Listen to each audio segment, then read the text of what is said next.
Donald Trump has spent his entire presidency very intentionally attacking and erasing Black history across the country, which is why it is no surprise that Donald Trump wanted to present his own version of Black history today at a Black History Month event at the White House. And that version is one in which everybody loves Trump, he's the greatest guy in the world, and it's the left-wing media that portrayed him as this nasty, racist guy, which is difficult for Donald Trump to make that argument as he went on a racist diatribe that we are going to get into. It was a mess of an event. It started with Donald Trump bragging about his ballroom, then talking about how the 2020 election was stolen, but quickly got to Donald Trump threatening the entire city of Atlanta, and get this, them and they and those people.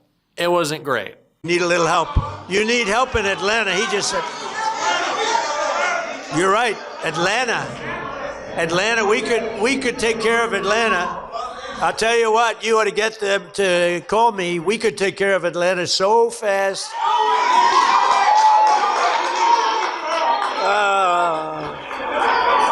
They don't want to call. They don't want to call because they don't want to admit it, and they'll never fix it themselves.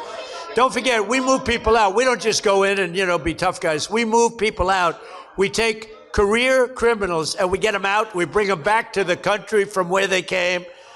And think of it, 90% of the crime is caused by 2% of the people. Think of it. So when you get the criminals out, you solve a lot of problems. What are we doing? I don't even know why I ask these questions anymore. What are we doing? He's just feeling so insignificant lately. I hate to, armchair psychologize this guy who has a million different medical conditions, but it's really just the fact that Donald Trump feels weak that he does this. It's part of his broader authoritarian project, expanding the control that he has over a militarized police state. But I always go back, and anyone who watches this show regularly knows that I go back to that moment when Donald Trump had the Florida Panthers, the Stanley Cup champions, just a couple of weeks ago at the White House, and said, well, quite frankly, you're so big and strong, but I have the U.S. military, so we're going to do that. How about that? And it's the same thing right now. Donald Trump posts some disgusting racist shit about the Obamas. People, including those in his own party, call him racist. He feels weak. He feels like they're attacking me. And so Donald Trump, at a Black History Month event, goes, well, how about we invade Atlanta and then they'll really see. That is what it is about for Donald Trump. It's also as simple as him trying to make the case for him not being a racist by listing off his black friends. Mike Tyson, boy, I tell you, Mike has been loyal to me. Whenever they come out, they say, Trump's a racist. It's like a statement. Trump's a racist. Mike Tyson goes, he's not a racist. He's my friend. He's been there from the beginning, good times and bad. But Mike Tyson's a great guy, and he was so loyal, always been loyal. Well, Mike Tyson loves me, and we made a video punching donuts. If you didn't see the donut punching video, it was great because when Michelle Obama, a black woman, decides that we want healthy lunches, then it's communism and she's terrible. But when I do it, it's fantastic. See, I'm not racist. Do we not see? Do we not see? When RFK Jr. is like in the brain worm through a speech about how we're gonna, take the fluoride out of the water and then feed people like M&Ms with the color removed. He's the second coming. But when Michelle Obama says, "Do you know what'd be good? How about we get 30 minutes of exercise, have a couple of carrots, maybe some broccoli, and I don't know, a little bit less bread," then she's the Antichrist. I think we know why. I think we can kind of square that. But Donald Trump, again, he's got black friends, so he's a great guy, and he just kept listing them, even though he doesn't really know what their job is in his administration. Always been loyal. And Herschel Walker, speaking about loyal, how good a football player was Herschel? Herschel Walker, now he's ambassador to the Bahamas. I don't know, Bahamas, Bermuda, is he Bahamas, whatever. It's nice. A nice place. You'd like that, Bruce, wouldn't you? Bruce wants it. We love Herschel. We don't know why we love him, but we do, and he loves me. What does he do? Is he in Barbuda? We love Barbuda. It's the Bahamas. It's which Hamas. I love them all, and they love me. It's idiotic. It's idiotic at this point. He does it to himself, but it didn't stop there. Again, Donald Trump had to talk about all his black friends. Make the case for why Donald is not a racist, and then he got really weird with it, talking about Nicki Minaj. Yeah, this was maybe the worst of them all. Soldiers, good stuff, right? From jazz to the blues, that you do get recognition for. Jazz, the blues, from rock and roll to rap, black artists like Chuck Berry, Muddy Waters. How about Nicki Minaj? Do we love Nicki Minaj? Right? I love Nicki Minaj. She was here a couple of weeks ago. She's so beautiful. Her skin's so beautiful. I said, Nicki is so beautiful. Her nails are like that long. I said, Nicki, are they real? She said, she didn't want to get into that. But she was so beautiful and so great. And she gets it, more importantly, frankly, she gets it. But black leaders. Who wrote this speech? It clearly wasn't Stephen Miller. Like, Stephen Miller could not write positive things about people of color, no matter how much you paid him. But Donald Trump goes, we love Mike Tyson because he loves me. We love Herschel Walker because he's doing a great job in whatever job I gave him. And then we get to Nicki Minaj and it's, she has great skin. You love the skin. Oh God, I don't even know at this point. I don't even know. The nails bit is just ridiculous. Is that the only thing that he asked about? If it's real, I'm not even gonna get into that. What a weirdo. This was just a very weird Trump event. And I mean cognitive event that he had. I'm not even talking about the event at the White House. He was just kind of freewheeling. There was a lot of call and response from the crowd of Donald Trump just trying to say, look at all these people, they love me, it's totally fine. But we know what his real intentions have been when it comes to Black Americans and Black history. Donald Trump wants to erase Black history because it is the playbook that he has used for his broader attacks on Americans. The police state that Donald Trump is trying to build is one that has been inflicted on Black and brown people throughout American history. It is the reason for its creation. Oppression is the reason.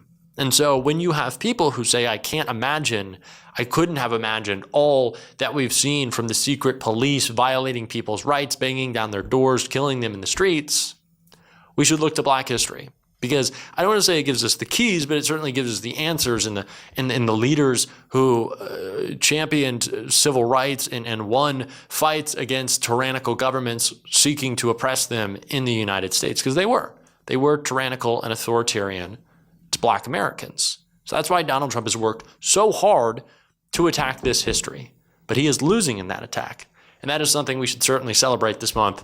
And Rachel Maddow, she broke it all down. Now, you've probably heard about the fact that over this past year, President Donald Trump ordered the physical removal of all references to slaves and slavery at that National Historic Site. Well, today, a big change in that case. Today, happy President's Day, a federal judge in the Eastern District of Pennsylvania ordered that the Trump administration must put those references to slaves and slavery back up.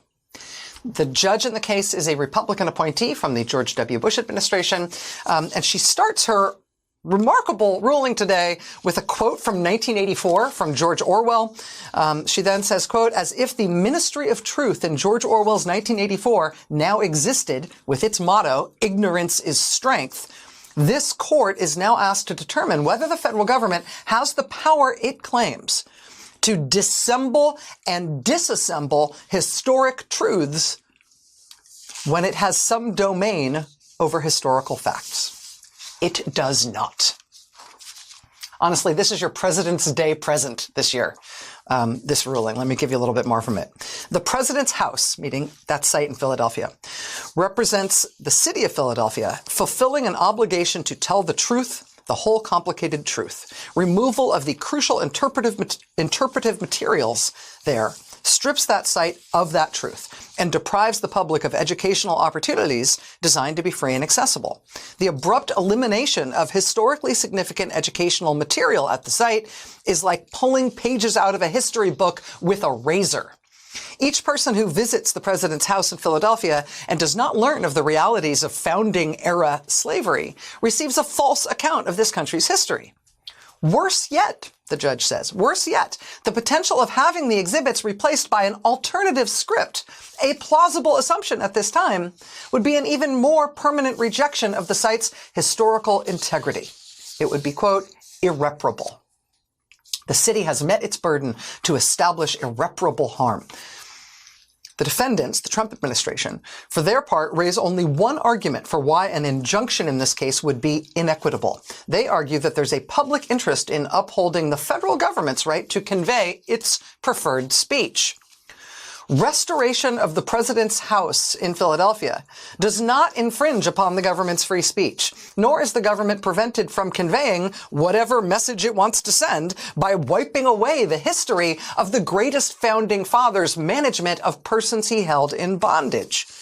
President Washington's house would not merit designation as a historic site if Washington had not commanded the army that won the Revolutionary War.